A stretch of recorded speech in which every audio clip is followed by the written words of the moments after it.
Bonjour et bienvenue dans l'émission Parole de femmes. Cette semaine, nous parlons des fins et des départs. Et aujourd'hui, nous allons parler d'un départ qui est peut-être plus douloureux que tous ceux dont on va parler cette semaine. C'est le départ suite à la mort d'un proche, suite à la mort d'une personne de notre entourage. Ça occasionne beaucoup de chagrin, beaucoup de manque aussi. Et les deuils sont des moments très particuliers dans une vie et des moments dans lesquels Dieu veut nous rencontrer, Dieu veut nous parler et Dieu veut faire quelque chose. Et on veut vraiment vous dire en commençant cette émission que nous respectons et nous comprenons que suite à la perte d'un être cher, le chagrin que vous avez pu avoir, le chagrin que vous avez encore, et nous ne sommes pas là pour vous dire arrêtez juste de pleurer, c'est pas comme ça la vie chrétienne, on est fort, on est courageux, on est victorieux. Non, on veut vous dire oui, vous avez de la peine parce que vous avez perdu quelqu'un que vous aimiez, quelqu'un avec qui vous avez marché pendant toute une période dans votre vie, et le Seigneur veut venir guérir votre cœur brisé. Et je crois qu'il va le faire dans la douceur, et il le fait en comprenant ce qu'est de perdre un être cher. Il le fait en comprenant votre peine, mais Dieu veut vous parler pendant cette émission, et c'est notre prière, c'est que vous puissiez ouvrir votre cœur. Peut-être que vous l'avez fermé depuis quelques mois, quelques semaines, quelques années, mais ouvrez votre cœur pour que Dieu puisse déposer une parole puisse vous donner une parole directement, lui que vous n'avez peut-être pas entendu parler depuis tellement longtemps, il veut vous parler aujourd'hui. Et toi Nadine, tu l'as raconté, je veux dire, tu n'as jamais vraiment tout raconté, mais tu en as déjà parlé dans plusieurs émissions. Tu as perdu ton papa quand tu avais 17 ans. Et du coup, tu as dû passer par cette période de deuil. Absolument. Et le deuil, chaque personne le vit différemment. Tu sais, quand on en parlait justement avant l'émission de partager mon témoignage, je me faisais la réflexion que c'est mon témoignage, c'est la façon dont moi je l'ai vécu. Mais mes frères l'ont peut-être vécu différemment, ma mère l'a vécu différemment, la famille élargie l'a vécu différemment. Donc c'est important de le comprendre pour comprendre que chacun a son processus en fait. Et comme tu disais au début d'émission, Annabelle, on n'est pas là pour vous dire ben non, il faut vous relever, soyez joyeux tous les jours, etc. Parce que chaque personne peut le vivre différemment. Il y a des gens, au bout de 3 mois, ils sont restaurés, ils comprennent et puis voilà, ils ont accepté et ils vont de l'avant. Il y a d'autres personnes, peut-être ça va prendre plus longtemps. Mais l'important, c'est de respecter le processus de chaque personne et d'accompagner les gens qui vivent le deuil, de les fortifier, de prier pour eux. Et ce que tu as dit par rapport à Dieu qui est là, c'est vraiment une vérité. Ce n'est pas une mythe ou une belle parole, c'est vraiment pour de vrai. Moi, je l'ai expérimenté dans ma propre vie pendant ce deuil-là, la présence de Dieu. Et je crois que pour nous, enfants de Dieu, on a cette grâce-là vraiment d'avoir ce Dieu qui est là pour nous couvrir, mais même aussi pour d'autres personnes, en fait. Dieu est là, il est disponible et nous, on peut prier et on peut intercéder en faveur de ces personnes-là qui vivent le deuil. On peut, nous aussi, faire le ministère de la consolation comme l'apôtre Paul en parle par rapport aux autres personnes. Mais juste pour revenir au point du deuil, moi, quand j'avais 16 ans, mon père est tombé malade et puis il avait un cancer. Et donc, c'est allé très, très, très rapidement. Et en fait, par la grâce de Dieu, j'ai envie de dire, il était tombé, il s'était fait mal à la jambe et c'est comme ça qu'il était allé à l'hôpital. Et pendant qu'on le faisait, c'était juste une radio pour son pied, mais ils l'ont dit, on va faire un prélèvement sanguin.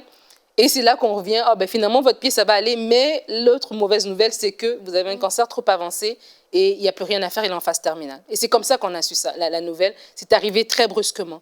Et ça s'est terminé par un décès. Mais moi, ce qui est arrivé dans mon cas, c'est j'étais vraiment jeune et je me suis baptisée cet été-là. Je cherchais le Seigneur. Donc, j'avais vraiment cette présence de Dieu et tout qui m'accompagnait, etc. Et quand il est décédé, j'ai vécu vraiment un grand déni, en fait. Moi, c'était ça, mon gros truc, c'était le déni. J'étais vraiment dans le déni. Même, je me rappelle, un jour, pendant l'exposition au salon funéraire, je suis arrivée, je l'ai dit dans l'oreille, écoute, c'est bon, là, tu peux te lever. Regarde, tout le monde va vraiment flipper, ce sera trop drôle.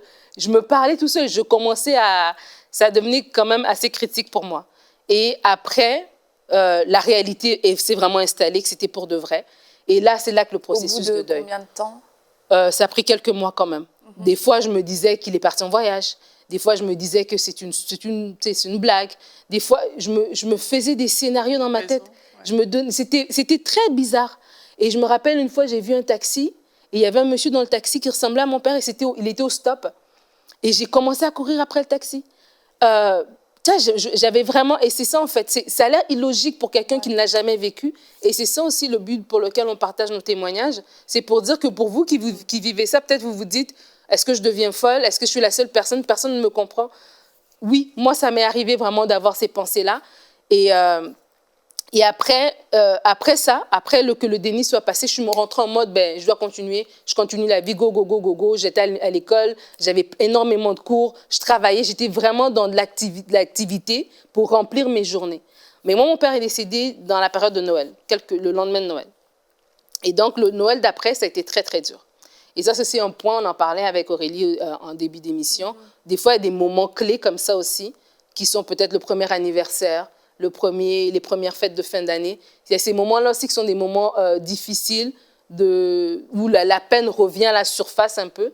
Et c'est des moments aussi qu'il faut traverser. Effectivement. Quand tu parles, comme toi, moi, j'ai perdu mon grand frère. Et la chose qui était terrible pour nous, parce que dans ma famille, on est quand même très proches, c'est que c'était subite. Il n'était pas malade, il n'avait rien. Donc, il n'y avait vraiment rien qui nous laissait présager que cette chose pouvait arriver, surtout qu'il était en santé, tout allait bien, mais il est tombé, il est mort. Donc pour nous, c'était vraiment un choc, mais un gros choc. Moi, je pense que c'est l'épisode le plus tragique que j'ai pu vivre. Et quand c'est arrivé comme ça, ben moi, j'ai perdu, par exemple, ma voix. J'arrivais plus, les sons ne pouvait plus sortir de ma bouche, pas parce que je ne voulais pas parler, mais il n'y avait plus rien. Et ce qui est souvent difficile dans ces cas-là que j'ai pu vivre, et que je sais que les personnes qui nous écoutent peuvent vivre aussi aujourd'hui, c'est que la douleur est tellement grande que c'est comme s'il n'y a rien qui peut combler ça. Et dans le cas de ma famille, parce qu'on est soudés, non seulement tu as ta propre douleur que tu portes, parce que voilà, c'est mon frère qui est parti, mais je vois tout autour de moi, tu vois tes parents, comment ils sont désespérés, tu vois tes autres frères, tu vois tes autres sœurs, et ça rajoute encore comme un poids à toute cette situation-là. Donc, par rapport aux personnes qui sont peut-être passées par là et qui vivent ça, moi, j'ai envie de dire que dans des situations comme ça c'est vraiment terrible de prime abord, mais il ne faut jamais oublier que Dieu est là. Mais vraiment, il y a un travail extraordinaire que Dieu accomplit dans la vie des gens, mais vraiment quelque chose de fort qu'on ne peut pas expliquer. Ça ne veut pas dire que tes souvenirs ont disparu, mais quand Dieu travaille, c'est différent. Pour ma mère, par exemple, ça a été très dur. Parce que mon frère, c'est son premier fils. Et c'était vraiment très difficile pour elle. Et un jour, elle m'a écrit, je lui avais envoyé une émission qu'on avait faite sur le deuil. Il y a une chose qu'elle m'a dit moi, personnellement, qui m'a tellement bénie et qui aujourd'hui me porte, même encore aujourd'hui. Elle a dit que vraiment, elle a beaucoup porté des choses, mais qu'elle bénit Dieu pour tout le temps qu'elle a passé avec lui, donc son enfant. Et c'est ça parfois, c'est que Dieu fait des choses qui font que ta vue change. Et moi aussi, c'est ce que je fais aujourd'hui. Chaque fois que la pensée de mon frère arrive, au lieu de me laisser accabler par le deuil, je commence à bénir Dieu pour le temps qu'il m'a permis de passer avec lui. Je commence à célébrer Dieu pour les bons souvenirs que j'ai gardés, et je dis merci à Dieu parce que tu as permis que je passe ce temps-là. Mais comme Dieu dit qu'il enlève le deuil pour nous donner un vêtement de louange, c'est ce qui se passe en fait. Mais tu ne peux pas le vivre si tu décides de t'enfermer, si tu décides d'endurcir ton cœur. Tout à l'heure, je vais peut-être prendre un exemple dans la Bible par rapport au cœur endurci et au deuil, l'exemple de Jacob. Mais avant d'arriver là, j'ai envie de dire aux gens que Dieu a vraiment le pouvoir d'arracher cette chose. Parce que c'est dans le cœur, c'est profond, mais Dieu a le pouvoir d'entrer au plus profond dans les racines et de venir vraiment arracher cette douleur qui semble si forte et nous donner une nouvelle perspective de la vie. Et tu vois, quand tu parles, moi, je sais que pour ma part, et je crois que je ne suis pas la seule, c'est qu'un des mensonges que le diable va faire lorsqu'on vit un deuil, c'est de nous dire que Dieu nous a abandonnés. C'est dire que Dieu ne voit pas nos larmes, dire que Dieu est sourd à nos prières. Pourquoi? Tu vois là, se poser la question pourquoi. Ouais. C'est quand moi je dis par exemple qu'il était allé parce qu'il était tombé et on a fait une prise de sang. Ben, s'il serait pas allé, peut-être on l'aurait pas su, il se serait développé et ce serait arrivé du jour au lendemain. Donc tout ça, ça nous a permis aussi une préparation. Mais je crois que vraiment, moi, pendant longtemps, l'ennemi m'a vraiment accablé avec ce mensonge-là. Mais comme j'ai dit, j'étais déjà j'étais comme dans un réveil spirituel, même avant que je sache qu'il est malade. J'ai fait mon baptême d'eau et tout ça, alors que j'avais 16 ans, etc. Donc tout ça, c'est comme Dieu, il a comme travaillé quand même mon cœur pour que je ne me retrouve pas à un point où est-ce que je sois aveuglée par le mensonge de l'ennemi, en fait, que ben, Dieu ne t'aime pas, en fait. C'est pour ça que ça t'est arrivé. Et donc, vraiment, je crois que c'est hyper important comme tu dis Aurélie, de regarder, de voir la bonne perspective. Dieu est fidèle. Il y a des bases qu'on doit avoir en tant qu'enfant de Dieu, peu importe soit dans un temps de deuil, mais dans n'importe quelle situation de la vie. Il y a des bases par rapport au caractère de Dieu. Dieu, il est fidèle. Dieu, il est bon. Dieu est amour. Dieu, il a l'éternité entre ses mains. Dieu nous a entre ses mains. Et ça, c'est hyper important de le savoir. Et moi, pour mon témoignage, c'était justement après ça. Le premier Noël est passé. Et puis après, ben, Omer, il était déjà dans ma vie parce qu'on a grandi dans la même église. Et donc, il était au courant, on se fréquentait déjà. Et je lui parlais. Donc, c'est important aussi d'avoir des gens à qui on peut parler de notre deuil. Parce que des fois, on vit le deuil, l'événement arrivé. Moi, je dis toujours que le deuil commence quand on a quitté le salon funéraire ou le cimetière. Parce que là, c'est fini. On a fait le bain de consolation, les petits verres et tout, je ne sais pas moi, les petits biscuits. Les gens sont partis. Mais c'est là que la vraie peine, elle commence à vraiment se vivre. Et c'est important aussi d'accompagner les gens là, de ne pas les laisser les oublier en fait. Ils ont besoin de parler, si vous êtes assez proche qu'ils s'ouvrent à vous. Mais même juste la présence tout simplement, d'être là, d'être présent, ça fait vraiment aussi la différence. Oui, et quand tu parles de Noël, je me rappelle justement, je vous ai dit que moi j'étais restée vraiment sans voix. Donc les gens m'appelaient même si je voulais décrocher, je ne pouvais pas le faire. Puis bon, il y a eu tout ce qui s'est passé et c'était en novembre. Hein. On a fini les cérémonies en début novembre, ça s'est passé en octobre.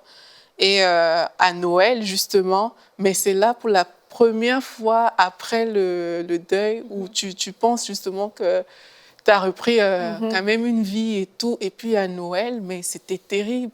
Mon Noël était tellement triste cette année-là. Pourtant, j'étais entourée de bonnes personnes, vraiment dans un bon environnement, mais c'était tellement triste. Et là, bon, j'avais pas encore la parole de ma mère, au final, qui m'a appris à célébrer Dieu pour le temps qu'on a passé ensemble. Mais j'ai réalisé que tu peux vraiment te sentir accablé. Comme tu dis, c'est important de parler. C'est vraiment important de parler. C'est des vérités que, sincèrement, moi, je ne connaissais pas forcément parce que c'était aussi une grande première pour moi. Mais il faut pouvoir déjà se forcer à comme sortir par rapport à l'événement dont j'ai parlé. Franchement, je n'étais pas d'humeur à aller fêter Noël. Quoi. C'était vraiment, mon cœur n'y était juste pas. Mais le fait d'y être allé, d'avoir été dans un certain environnement, ça vient te donner vraiment quelque chose. Tu vois, moi, je bénis Dieu pour ça aujourd'hui. Parce que je serais restée, par exemple, chez moi. Je pense que Satan, c'est comme il profite. Hein. Ouais. Il vient profiter des occasions comme ça pour t'enfoncer encore. Mais quand tu as l'occasion d'être dans un environnement où la joie peut être ton partage, où tu vas voir des gens sourire, tu vas avoir une autre perspective de la vie que celle que le diable veut te présenter par rapport à ta situation.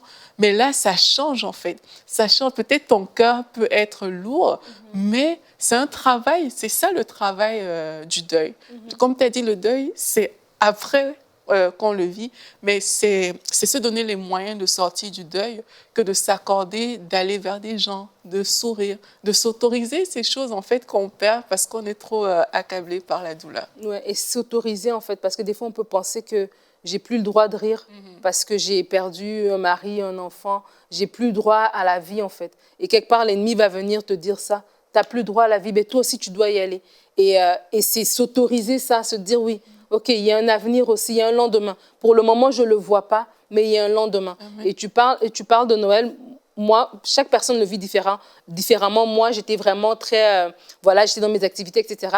Mais Noël, c'était vraiment un temps très difficile. Et le premier Noël était très difficile. Quand le deuxième Noël est arrivé, je crois que c'était au deuxième Noël, j'aimais plus Noël. Et pourtant, le Noël avant le décès de mon père, bizarrement, c'était comme le meilleur Noël au monde.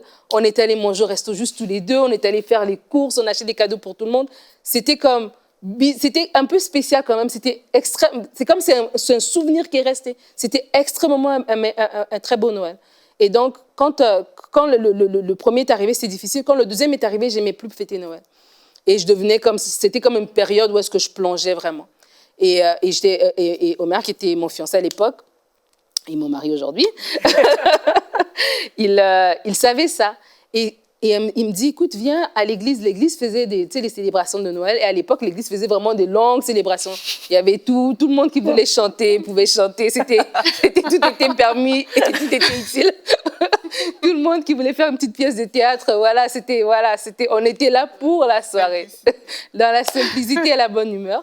Et donc, il me dit, mais viens, et je ne veux pas y aller. Et je ne veux pas, comme tu dis, mon cœur n'y est pas. Et il insiste, et habituellement, ce n'est pas quelqu'un d'insistant, mais là, il insiste. Et là, j'ai dit, bon, on va quand même se marier, on va déjà pratiquer la soumission. Ah ouais, on y va. Et j'y vais, et j'arrive, et j'ai déjà raconté ce témoignage, mais je prie que ce témoignage parle à quelqu'un, parce que même quand j'y repensais encore ce matin, je me dis, waouh, Seigneur, tu es trop fort. J'étais hyper déprimée, mon cœur était fermé, je croyais même plus, j'avais plus de joie, en fait, j'avais l'impression que toutes mes émotions étaient de surface. Tu sais, comme l'eau qui va passer sur une peau sans jamais pénétrer. Et j'avais l'impression que dans mon cœur, il y avait comme une zone qui était juste morte, en fait. Et j'arrive à l'église, et l'église est pleine, évidemment, tout le monde est là. Et il y avait une amie de l'église qui m'avait gardé un siège. Il y avait un siège de libre. Je viens m'asseoir. Et ça avait déjà commencé, le pasteur, mon beau-père, il était en train de parler, il dit que, voilà, il a reçu de la part de Dieu de passer un panier, et dans ce panier, il y aura des versets, et ça va être le verset pour toi, tu piges et tu te le prends. Et je me dis, oh, ça n'a pas de sens. Et je me dis, dans ma tête, hein, j'ai pas de ma bouche, mais je me dis, qui va savoir qu'est-ce que je vis en ce moment, sérieusement. J'ai l'air tellement belle, je suis la fiancée du fils du pasteur. Qui va savoir que moi, dans mon cœur, c'est complètement mort? Personne ne va le savoir. J'ai dit, je vais piger un verset, voilà, simple, machin. Il n'y a rien qui va se passer aujourd'hui. Je suis venue pour rien. Et c'était ça que je me disais. Et je me dis, Dieu est tellement bon. Parce que Dieu n'a pas attendu que je me prédispose, que je jeûne ou pour me parler. Non, malgré que j'avais cette attitude de cœur, il était prêt à me parler. Et là, le panier arrive et je regarde le panier et je pige, mais vraiment avec désinvolture, là. Vraiment, oh Seigneur, je te demande pardon pour mon attitude cette journée-là. Vraiment. Je pige, je m'attends absolument à rien. Et je prends ce verset, Jérémie 31, verset 13. Alors les jeunes filles se réjouiront à la danse, et les jeunes hommes et les vieillards se réjouiront aussi. Je changerai leur deuil en allégresse, et je les consolerai. Je leur donnerai de la joie après leur chagrin. Oh, wow. Et ce verset, c'était tellement fort. Et tout de suite, le Saint-Esprit est venu sur moi, je me suis mis à pleurer. Et cette peine, cette douleur, ce cœur fermé que je me disais, comment est-ce que je vais arriver à avoir un cœur joyeux? Je suis fiancée, tout va bien, mais je ne suis toujours pas joyeuse. Comment je vais y arriver? Et Dieu l'a fait. Et Dieu l'a fait. Cette parole, c'était pas une parole au hasard. Il y avait tellement de détails sur ce verset que je me suis dit, non, Seigneur, tu es trop fort. Et vraiment, soyez encouragés. Si vous vivez une période difficile et que vous vous dites peut-être que non, moi, personne ne me voit. Dieu vous voit, Dieu vous aime. Dieu est bon. Et cette personne qui est partie, elle est dans l'éternité. Et je vous parle à vous, si à cause d'un deuil, vous vous êtes fermé à Dieu, vous êtes fâché contre Dieu et vous lui en voulez d'avoir pris cette personne. La Bible nous dit dans Hébreux qu'il est donné à chaque personne de mourir une fois, après quoi vient l'éternité. Je prie que votre cœur ne soit pas fermé, mais qu'au contraire, vous retournez vers lui. Parce que Dieu est là, Dieu est bon, Dieu veut vous remplir parfaitement, il veut vous combler. Et il veut vraiment être dans votre vie, en fait. Et il y a une vie après ça. Moi, si je m'étais restée dans le mensonge que l'ennemi m'avait fait croire, ben, je ne serais pas en train de faire tout ce que je suis en train de faire aujourd'hui de façon tout à fait sincère. C'est pour dire qu'il y a un avenir après le deuil. Et cet avenir est disponible lorsque vous laissez le Seigneur prendre la place. Ne croyez jamais au mensonge de l'ennemi que Dieu ne vous aime pas. Ne croyez jamais à ce mensonge-là. Et ma prière pour vous, si vous avez laissé le Seigneur, si vous êtes refroidi par rapport à lui, si même vous ne le connaissez pas, ma prière est que vous puissiez vraiment accepter Jésus-Christ aujourd'hui comme votre Seigneur et votre Sauveur. Faites la paix avec Dieu, vous qui êtes encore de ce côté-ci de l'éternité. Dites au Seigneur, Seigneur, oui, je te connaissais peut-être et je me suis refroidi, j'ai reculé, je me suis fâché contre toi à cause de ça. Et vraiment, Seigneur, viens me rencontrer aujourd'hui. C'est juste Dieu qui peut le faire, personne d'autre. Aucune joie, aucune sortie, aucun cadeau n'aurait pu remettre la joie dans mon cœur si ce n'est que Dieu qui le fait. Et je vais prier pour vous. Seigneur, je te remercie parce que tu es vivant, parce que tu es fort, tu es présent, tu es puissant, tu es amour. Seigneur, je prie ce que tu as fait dans ma vie, que tu puisses le faire dans la vie de la personne qui écoute, celle qui pleure en ce moment, celle qui est devant ce deuil, cette chose qu'elle n'avait jamais pensé qui aurait pu arriver, qui est arrivée dans sa maison. Je prie que tu la rencontres. Je prie qu'elle ne fuit pas loin de ta présence, mais qu'au contraire, elle aille vers toi. Parce que c'est toi qui essuies les larmes, Seigneur. Si ce n'est pas toi, qui va le faire? Toi, tu es le seul qui essuie les larmes. Tu es le seul qui donne la joie. Tu es le seul qui donne la paix. Je prie pour ta paix dans la vie de cette personne, dans la vie de ce frère, dans la vie de cette sœur. Seigneur, je prie qu'alors que les jours vont aller, les semaines à venir, alors qu'il y a tout le processus de deuil, il y a certains d'entre vous, peut-être les choses, les affaires de la personne sont encore dans la maison. Il faut faire des boîtes. Il y a tout ce côté même administratif à gérer. Seigneur, je prie que tu les fortifies, que tu les rencontres, que tu les accompagnes. Je prie pour le ministère de la consolation soit fait dans la vie de ce frère et de cette sœur, dans le nom de Jésus. Amen. Amen. Et je vais parler tout à l'heure, Nadine en a aussi parlé, des personnes justement qui endurcissent leur cœur. Et quand tu lis la parole de Dieu, ça m'a interpellée. Hein. C'est que quand on regarde à l'histoire de Jacob, il avait plusieurs enfants. Mais à cause du fait qu'il n'avait plus Joseph, son cœur s'est endurci.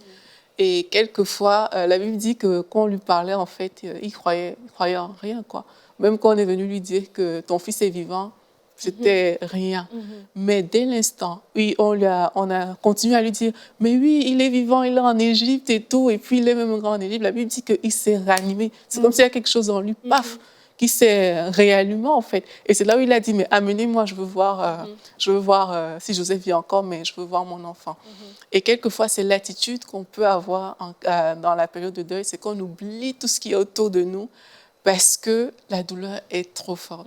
Et on s'endurcit sans le savoir, en fait. Parce que tellement c'est fort. Il y a des personnes, ils vont peut-être envoyer balader leurs enfants, les gens qui sont autour, mais tout simplement parce que c'est trop dur.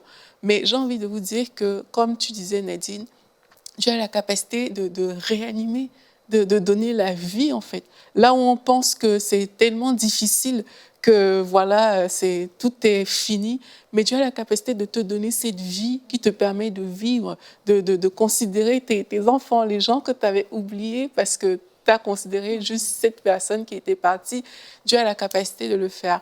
Et pour pouvoir le faire, ça va vraiment en lien direct avec ta prière, Nadine. C'est vraiment de permettre à Dieu de venir ôter cette chose à l'intérieur et de laisser Dieu maintenant nous remplir.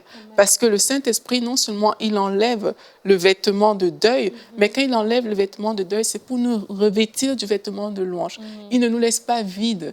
Il ne te laisse pas dans ta situation du style, je t'ai juste enlevé le truc dans ton cœur, mais je ne te donne rien en retour. Le Saint-Esprit, il va donner quelque chose en retour. Et c'est ce manteau qu'on doit accepter de porter. Donc, on va prier pour les personnes aussi qui nous écoutent maintenant, pour qu'elles acceptent de porter ce vêtement de louange que le Seigneur veut leur donner, qu'elles puissent être vraiment ranimées, en fait. Et si c'est votre cas, pour vous qui nous écoutez, vraiment disposez-vous, n'ayez pas peur, vous pouvez vous épancher devant le Saint-Esprit alors qu'on est là, mais alors que le Seigneur est en train de retirer cette douleur profonde, mais laissez aussi qu'il vous remplisse de son vêtement de louange. Seigneur, nous te remercions. Nous te disons merci, Père éternel, pour le travail extraordinaire que tu es en train d'accomplir à ce moment même. Merci pour toutes ces personnes que tu es en train de visiter. Merci pour tous les cœurs que tu es en train de toucher. Pour toutes ces personnes qui peut-être sont en train de pleurer, mais parce que tu es en train d'arracher ces choses au plus profond d'elles, Seigneur Jésus-Christ. Merci, Saint-Esprit, pour ton œuvre vraiment de consolation, comme Nadine a prié. que tu accomplis dans la vie de toutes ces personnes. Merci parce que ça sort au nom de Jésus. Oui, Père, merci parce que depuis la racine, ces choses qui sont enracinées, entrées, qui ont créé cet endurcissement, en ton nom, Seigneur Jésus, nous voulons briser ces choses maintenant. Nous venons briser ces choses depuis la racine et nous te laissons, Saint-Esprit, rentrer dans ces vies. Nous te laissons pénétrer à l'intérieur, Père, du cœur de ces personnes-là. Père, tu arraches le vêtement de deuil maintenant. Tu arraches les sentiments qui avaient été causés par ce deuil, les émotions négatives, les pensées négatives, Seigneur, qui venaient de ces temps de deuil. Nous les arrachons et nous les brisons au nom de Jésus-Christ. Nous arrachons ces racines d'amertume qui avaient été ancrées dans les cœurs à cause d'un deuil. Nous arrachons cette façon de vivre qui n'est pas de toi, qui est découlée de ce deuil. Nous arrachons ces choses au nom de Jésus. Et Père, maintenant, je prie afin que tu remplisses ton peuple, remplis cette femme qui pleure maintenant, Seigneur Jésus-Christ.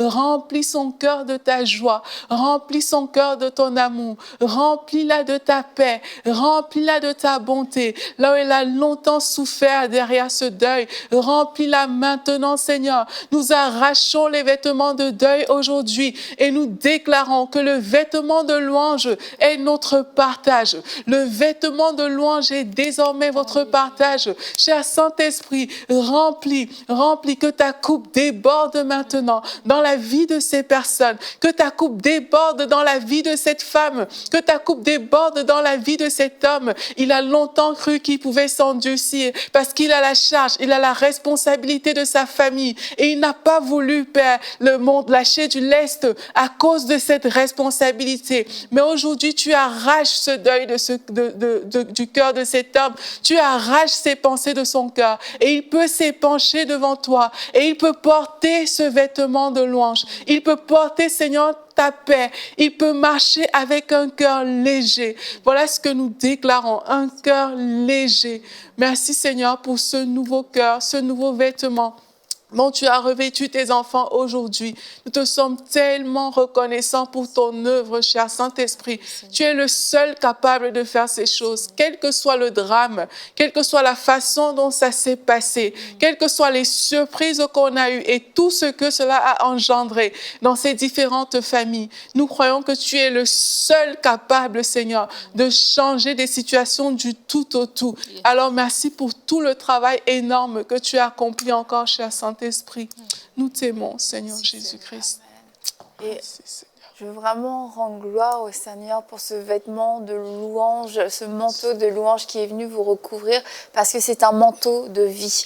Et alors qu'on parle de deuil, on parle de mort, Dieu est vie. Et même si les personnes sont parties, on peut continuer de les faire vivre, pas de façon bizarre, mais j'aime quand tu parles de ton papa. Moi, j'aime ton papa. Je ne l'ai jamais connu, je ne l'ai jamais rencontré. Mais pour moi, c'est un homme bien, un homme qui était drôle, un homme qui était patient. Et j'aime le papa de Nadine parce qu'aujourd'hui, t'en parles à cause de ce manteau de louange. T'en parles avec un esprit de vie. Et sa mémoire est là. Et ce qu'il a déposé en toi, ce qu'il a fait en toi, c'est là, puis tu t'en parles à tes enfants, etc. Et c'est un héritage de vie. Et après le deuil, il y a un héritage de vie à transmettre autour de la personne. Qu'est-ce que cette personne a fait dans ma vie? Quels étaient les bons moments, les bons souvenirs? J'aime quand tu partages les souvenirs avec ton papa. J'ai l'impression qu'ils y reviennent avec toi. Et c'est vraiment le cadeau aussi que Dieu nous fait avec ce manteau de louange, c'est de pouvoir, comme tu l'as dit Aurélie, célébrer les moments qu'on a pu avoir avec ces personnes. Et je me souviens, Nadine, t'avais dit dans une émission, j'ai eu mon père pendant 17 ans, mais j'ai peut-être eu 17 meilleures années que des gens qui ont eu un père toute une vie. Et ça, c'est vraiment une perspective à chérir, se dire, ce que Dieu m'a donné, je le bénis, je le serre dans mon cœur et je vais le transmettre aussi à la génération suivante. Et aujourd'hui, Nadine fête Noël. Nadine est la plus grande dans sa propre famille. Oui. Donc vraiment, le manteau de louange est puissant. puissant, il active la vie, il active la joie et je me réjouis parce que je crois qu'à partir de ce jour, qu'à partir d'aujourd'hui, le Seigneur a commencé une œuvre extraordinaire dans votre cœur et il va le poursuivre, il va continuer et on se dit à bientôt pour une prochaine émission de Paroles de Femmes.